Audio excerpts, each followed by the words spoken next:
It's The Log. I'm Charles Purcell. All right, so here's the deal. The Democrats have the presidency and both houses of Congress for 2 years. What I want to talk about today is what the Democrats ought to do with these 2 years, right out of the gate. I mean, put the pedal down. Here are my suggested priorities. 2 of them are fundamental because without them, nothing else happens. And you might not think of them as top priorities for an incoming administration and Congress, but they are election and governmental reform, and, you might be surprised to hear this, media reform. Because in my view, without these 2 fundamental elements, nothing else can happen. Name your most important issue, as I'm going to right now, but just in your mind, name whatever your most important issue is. Now, that issue isn't going to be resolved and hasn't been resolved over the last 50 years because of a dysfunctional government and a dysfunctional media landscape. So this is what I want to talk about today. Those are my 2 fundamental priorities. Now, I have 3 emergency priorities, and you can probably guess what they are. COVID, right out of the gate, Biden and his Democratic House and Senate need to respond to this 4-alarm emergency and treat it as such. Give it that priority. This is an emergency. I know it's been with us for almost a year, and a lot of people in this country, including the people who are in charge, haven't treated it like an emergency, but it is. And it's time we recognize that, and it's time we act accordingly. The other emergency is the climate crisis. This is not something we can frame in terms of years. It's an emergency situation that has to be dealt with today. Yes, obviously there are long-term implications, and there are long-term solutions. But that doesn't mean that you drop it down on the priority list, as we've been doing for the last 50 years. I put this in my emergency category. And then my 3rd priority in this emergency category is Medicare for all. Tens of thousands of people are dying every year beyond COVID. I'm not talking about COVID right now. Tens of thousands of people are dying because they don't have health insurance. We're the only developed nation on the planet without universal health care. So that's one of my 3 emergency issues. And now 3 more priorities. So a total of 8 priorities. 2 fundamental, 3 emergency, and 3 I'll call immediate long-term. And they are income inequality. There's no more waiting for this. No more waiting. Policies have to be enacted in these 2 years. The other I just mentioned, institutional racism, tangible, hands-on solutions. No more talk, no more studying, no more trying to inspire each other or find the goodness in our hearts. Enough of that crap. Laws with teeth, actual reform. And then finally, and kind of related, but I've made a separate category, the whole defund the cops thing. You know what? I'm tired of the argument. Call it whatever you want. If you don't like defund, fine. I don't care. It's language. Call it whatever you want. But we have to, quite literally, abolish the police as we know them and start from scratch with a whole different way of thinking about security. And I'm going to add to this category not only the cops, but the military. They're mirror images of each other. They're the same thing. They're both used for the same purpose. Just one is domestic and the other is international. But they're both used to protect private property. They're both absolutely rife with institutional racism, sexism. So defunding the cops and the military, just entirely repurposing both institutions. So those are my 8.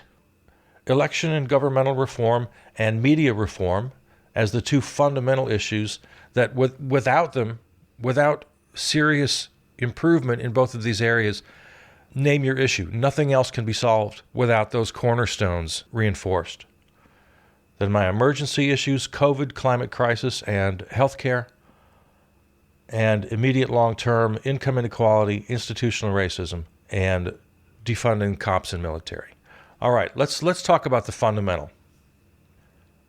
Now, this is a states issue, so it's a little tough, but the feds have to lean on the states and do away with gerrymandering once and for all. Gerrymandering, I don't have to tell you, maintains the power of minority parties. We've talked about the numbers here in my Wisconsin. We're the kind of the poster child for this.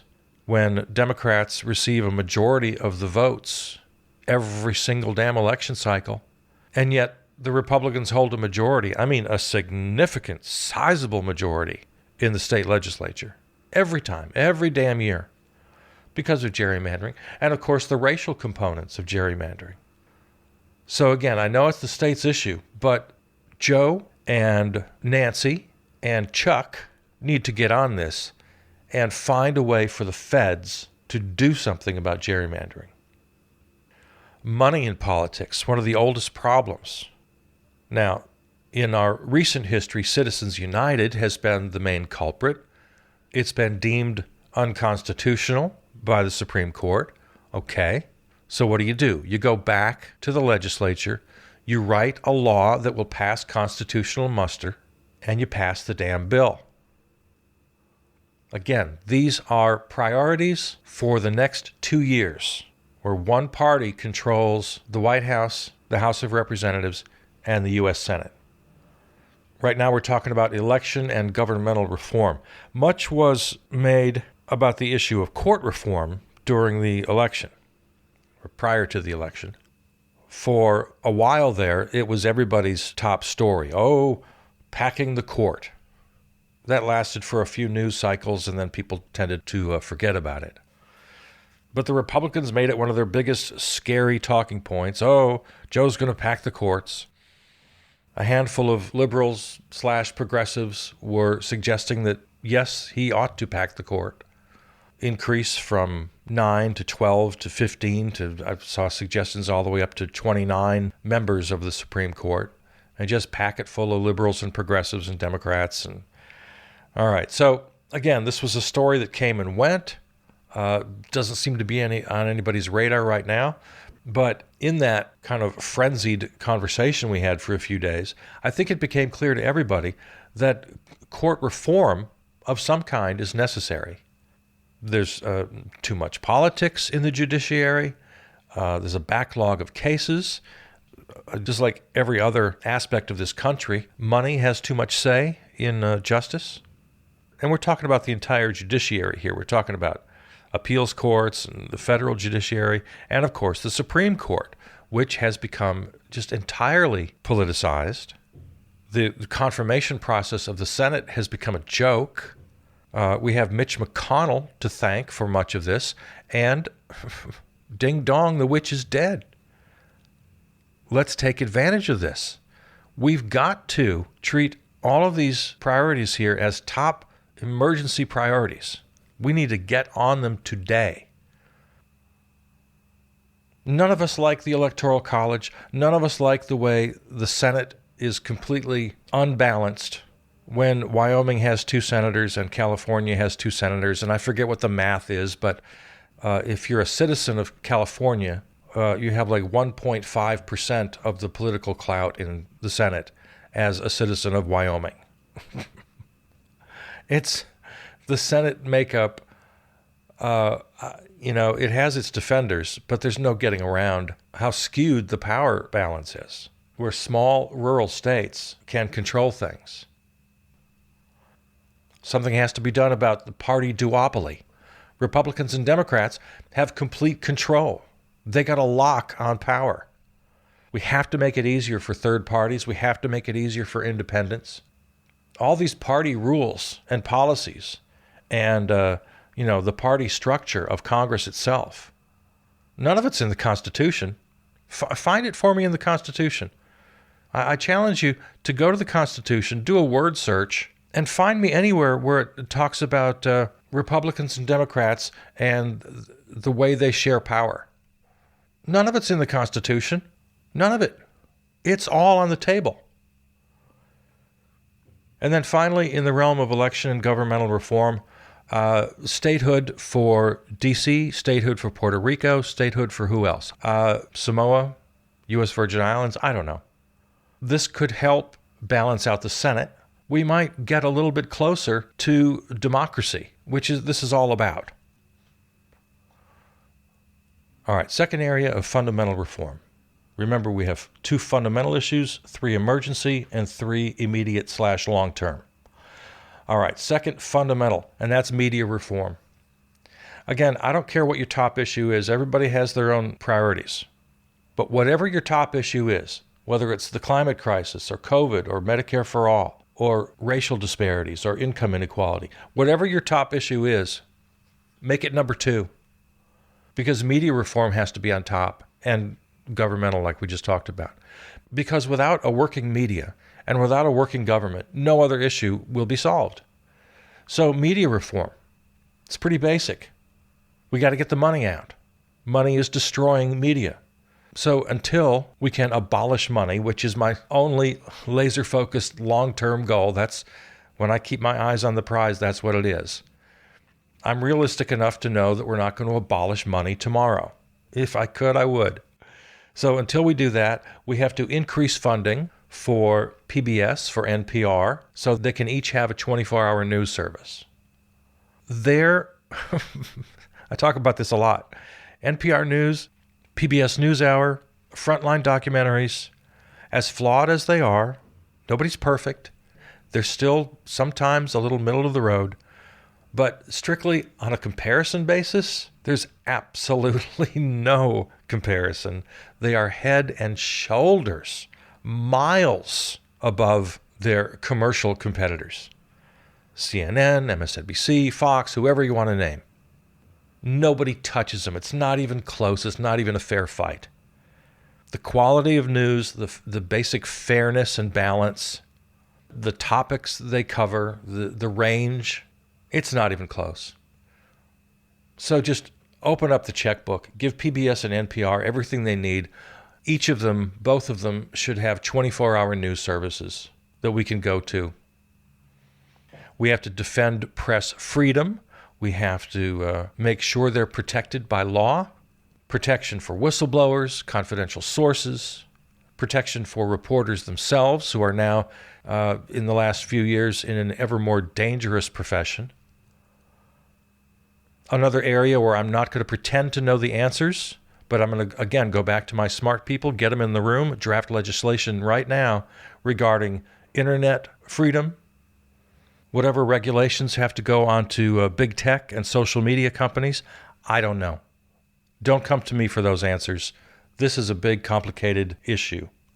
The one thing I know, the only thing I know for sure, is that the influence of money has to be reduced in any way possible. Because the sins of big tech, the sins of social media companies, are all driven by that profit motive. Social media in and of itself is one of the greatest things ever invented. The fact that we can reach out to each other, that we can share news, that we can all have this platform. The concept of social media has nothing greater. Name any innovation in human history, any invention, any technological advance, and nothing tops the internet and social media. That's not the problem. The money is the problem. The internet itself has to be a public utility, free for all, because the media, as it currently exists, is making us all crazy and stupid. All right. Next category, emergency issues. Joe Biden said he was going to be FDR. Joe, all right, let's be FDR. Come on. You got the Congress. Let's do it. What can we say about COVID that hasn't been said? You know what to do. You got to be bold. You got to be FDR. The Orange Menace decided at the very beginning that this was going to be a state-run enterprise. Everybody's on their own. And then half the governors decided that, they didn't want the responsibility either. I'll just leave it up to the cities and towns and counties. And as a result, we got this horrible cluster going on while the pandemic rages. So, okay, Joe, FDR Joe, get in there, grab the reins, and take over. We need a nationwide mask mandate. We need nationwide enforced laws on social distancing and gatherings. We're going to need, if not a nationwide lockdown, we're going to need some pretty widespread area lockdowns. You need to pull that Defense Production Act out of your drawer and use it in a serious way. Make sure everybody, healthcare workers, essential workers in grocery stores and utilities, whoever's keeping the lights on and keeping us fed, make sure everybody's got their protective equipment. And then, of course, the vaccine. There again, Defense Production Act. Whatever is in the power of the federal government, take that power to the limit. The very idea that a couple of companies control their own vaccines, that they profit from it, that they can maintain any sort of priority rights. Get your best lawyers in the room and figure a way to make this vaccine free and available worldwide. Share it with every appropriate manufacturer and distributor. Because at the rate we're going now, the vaccine is almost worthless. It's going to take years to get it distributed and years for poor folks in poor countries to get it, if they ever get it. So, Joe and Congress, you need to treat COVID as the emergency it is. Now, here, my next issue might be a little tougher. I know you want to keep putting the climate crisis down on the list. Well, of course it's important, but we've got this COVID thing to do. No, sorry, you're going to have to do them both at the same time. We need a Green New Deal. Again, I don't care about the language. I don't care what you call it. Get the politics out of it. But the basic idea of the Green New Deal is that it touches every component of the economy. Infrastructure, the way we consume, the way we work. It requires bold economic reform. And without it, nothing happens. And that's why I was so disappointed with the naming of John Kerry as your climate czar.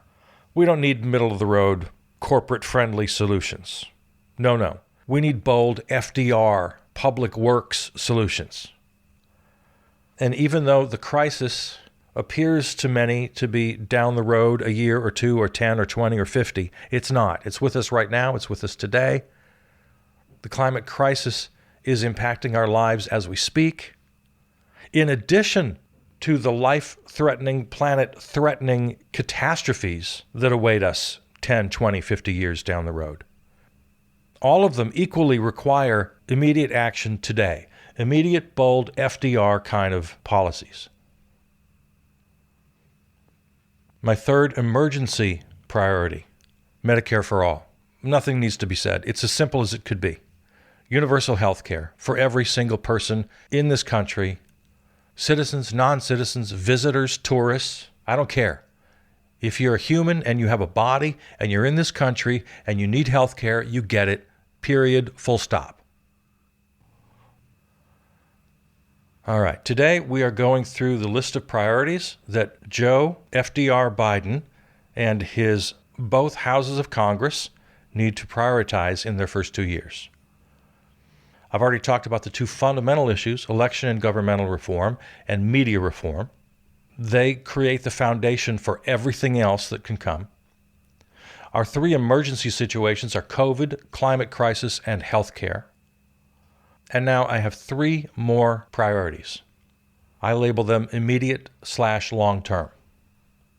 Income inequality, institutional racism, and cops and military. All right, income inequality. Enough is enough. The gap has been widening between the rich and the poor. The middle class has been shrinking for the last 5 decades. There's no getting around it. You might as well just bite the bullet and do it. We need a universal basic income. The pandemic has proven this. It's shown us who the real essential workers are. The rapid advancement of technology, artificial intelligence, automation, that's only going to continue to increase. So we need a universal basic income. That's just all there is to it. Or some kind of a negative income tax if we want to solve income inequality. Unions. Reagan came in, started busting the unions. They've been dwindling ever since. Here again, the numbers don't lie. Unions help workers. They increase wages across the board for union workers and non-union workers. They increase wages across the economy. They limit the power of the owners. Worker safety is increased. Worker pensions. It's just a win, win, win all the way around. So, Joe, Congress, do everything in your power to support and encourage and protect unions and to expand unions in this country until every damn worker has the opportunity to join a union. If you want to get a little more cutting edge here, the feds can also encourage and grease the wheels for worker buyouts, more worker-owned entities in this country. You can get real specific and just write laws that limit the income inequality between CEOs and workers. That rate used to be something like, 20 to 1 CEO to worker just a couple of decades ago. And now it's, 1,000 to 1? And there's the simplest solution of them all. I mean, I hope everybody knows by now, has it gotten around to you, that under the Eisenhower administration, when the economy was humming, it was a 90% tax rate on individuals and corporations. Yeah, you got up into that upper tax rate, 90%, and it works for everybody. They're still rich.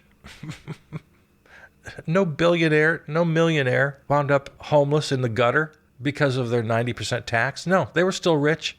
They still had their mansions and their yachts. All right, last two. And they're closely related. Institutional racism. This is not an easy fix. It's a complicated problem, but that's no reason to throw up our hands and say, oh, well, it can't be done. Once again, get the best, the smartest people in the room, pull out the laptops, draft the legislation. I'm sick of this pussyfooting around. We need reparations. I don't know exactly how that happens. People way smarter than me can figure that out. We need laws with teeth, enforced when it comes to hiring, when it comes to housing. Now, we need the soft solutions too. Things like people of color represented in movies and television shows. So there are all these sort of cultural improvements we can make. You know what, Joe and Congress, next 2 years, I'm not going to ask you to legislate that. I'm not asking you to do everything. There are a lot of things that we can do, that private citizens can do, that cultural institutions can do. I choke on the words, but that private companies can do. So I'm not asking you to do everything. I'm not asking you to solve every single problem. I'm listing the 6 emergency, immediate issues. And then, of course, when it comes to institutional racism, you have to put criminal justice right at the top of that category, because the criminal justice system has been designed to put people of color in their place, so to speak. And often that place is jail. We need to abolish private prisons. That's something you promised to do, Joe. Do it. So I want to be very careful not to equate criminal justice reform with racial justice. This is something that liberals and progressives continually do, and it's just so damn racist. So don't confuse things. Jobs, housing, reparations. There's plenty to talk about here. Criminal justice being just one leg of the stool. A big one. And then it takes us into our final category, which is very closely related, and that's the whole idea of the cops. I want to defund the police. I want to abolish the police. I don't care what language you use, but we need to sit down and agree that the current system is fatally broken. It's deeply flawed right down to its very design. We have to get the guns out of their hands. We have to take away their power. Individual cops have way too much power over their fellow human beings. Again, numbers don't lie. A tiny fraction of 911 calls, emergency calls for police, a tiny, tiny percentage require a cop with a gun entering a dangerous situation. 99 times out of 100, the crime has already happened. The cop is only going to investigate. You don't need a gun. You don't need mace. You don't need a billy club. You don't need anything for that. A great portion of police calls are triggered by some sort of mental health crisis. If my appendix is bursting, I go to a doctor. If I've got a toothache, I go to a dentist. But if I'm having a mental health crisis, we call the cops? No. Joe, Congress, you got 2 years. Do something about police reform. And this is me. I added this because, in my mind, I put the cops and the military in the exact same bag. The military does abroad exactly what the cops do here. They protect moneyed interests. They protect owners. Their budgets are bloated beyond absurdity. You'll see a city budget, half of it more going to police. U.S. budget, half of it more going to the military. The police-military industrial complex has just gotten so out of hand. Now, I know this is the toughest thing I'm asking for, and I know it. I think the rest of the things I'm asking for today are very reasonable and doable. The kind of military reform I'm asking for, yeah, I understand that is the toughest, maybe impossible task on my list, because you can have such blowback. So maybe I'm dreaming. Yeah, I probably am. But there it is. So there's my list for President Joe FDR Biden and his Democratic House of Representatives, his Democratic Senate, the two fundamental issues on which everything else relies, election and governmental reform and media reform, 3 emergency issues, COVID, climate crisis, and healthcare, i.e. Medicare for all, and then 3 immediate and long-term issues, income inequality, institutional racism, defunding the cops and military. There you go. There are your marching orders. There are your priorities. And then just in closing, I don't want you to worry about politics. I don't want you to worry about the next election. I don't want you to worry about positioning yourself with the voters to do what the polls tell you that, you think they want you to do. No, I want you to put that all out of your mind. I want you to just get to work. I want you to roll up your sleeves, go to work every day on these issues, and then let the voter chips fall where they may. Because I'm telling you, if you succeed in any measurable standard here on these issues, you will win the next election. I believe with all my heart that good policy is good politics. So there's your roadmap. There it is. Do it. This country is filled with smart, wonderful people. Get the best of them in the room and draft the legislation. And all the other millions of good and wonderful people are going to have your back.